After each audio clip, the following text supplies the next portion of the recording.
জীবনে যদি ভালো কিছু করতে চান বা সফল হতে চান তবে অবশ্যই আপনাকে কানে কম শুনতে হবে, মুখে কম বলতে হবে।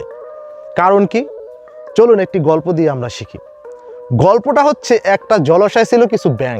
ওই ব্যাঙের ভিতরে কিছু ছিল শিশু ব্যাঙ, যুবক ব্যাঙ আর কিছু ছিল বৃদ্ধ ব্যাঙ। তো যুবক যে ব্যাঙগুলো ছিল তাদের চিন্তা ছিল ওর পাশে একটি পাহাড় ছিল, সেই পাহাড়ের চূড়ায় উঠবে। কিন্তু বৃদ্ধ ব্যাঙগুলো সবসময় বলতেছিল যে ওটা কখনোই পারবা না, এটা অসম্ভব, আমরা কখনোই পারিনি, শুধু শুধু তোমরা বৃথা চেষ্টা করবা।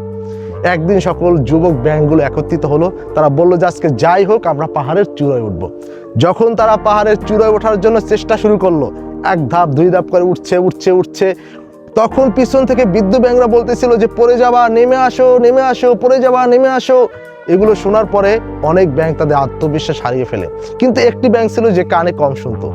ওই ব্যাঙের ভিতরে সে আস্তে আস্তে উপরে যখন যাইতেছিল তখন একটা পর্যায়ে দেখলো যে পিছন থেকে যারা ডাকতেছিল যে তোমরা পড়ে যাওয়া, পারবা না, পারবা না, ওই যে ব্যাঙটা কানে কম শুনতো, বয়রা ছিল, ওই ব্যাঙটি ওইগুলো শুনতেছিল না। এক পর্যায়ে ওই ব্যাঙটি সম্পূর্ণ ধাপ অতিক্রম করে সে পাহাড়ের চূড়ায় উঠলো। ওঠার পরে সেখানে সৌন্দর্য উপভোগ করলো, সে ওখানে অনেক কিছু দেখে আসলো। আসার পরে আস্তে আস্তে আবার সে নেমে আসলো। তখন সকল ব্যাঙ তাকে জিজ্ঞাসা করলো যে তুমি কেন এটা করতে পারলে? কেউ তো পারলো না। তখন তিনি বলতো যে আমি আসলে কানে কম শুনি, পিছন থেকে যারাই আমাকে যা কিছু বলেছেন আমি কিছুই শুনি নেই। যদি আমরা আপনাদের কথা শুনতাম তবে অবশ্যই আমরা এটা অ্যাচিভ করতে পারতাম না।